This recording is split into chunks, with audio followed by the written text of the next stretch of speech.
And the reason why it's done that way is because that way you get one of the best teams in each group. Then you get, let's say, like a B tier team, a C tier team, and go on, to the D tier team. Where that way there's parity. It tries to make it even, but there's always that one group, the group of death, yes, which becomes the most tough one out of the whole tournament. And that will be fascinating because when you look at last year, the last World Cup, I should say, the last World Cup, I think most of the experts would consider that Group E, which was Spain, Costa Rica, Germany, and Japan, that was the group of death. You remember I mentioned Japan, right? Yep.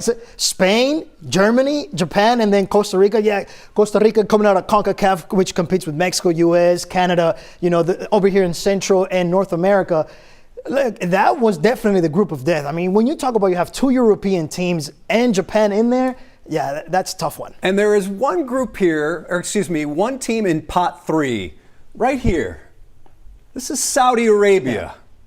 There's a pretty unique story about Saudi Arabia in the last World Cup. I keep saying last year like this happens every year, yeah, but I think sometimes that bias of American sports. Saudi Arabia was in the same group as Argentina. Yep.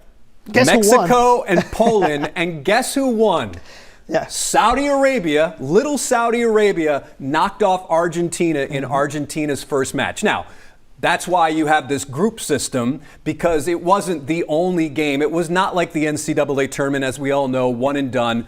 Argentina was obviously able to rally and then go on to the next stage and the next before ultimately winning. But this idea of perhaps watering down the tournament, it's probably true to a degree, extent, yeah. But listen, that's why we love events like this, because a team from pot 3 can beat a team in pot 1 early on in the group stage. Definitely. No, it can happen, and also what it can also happen is that you're able to bounce back. As you mentioned, Argentina was able to pull it off.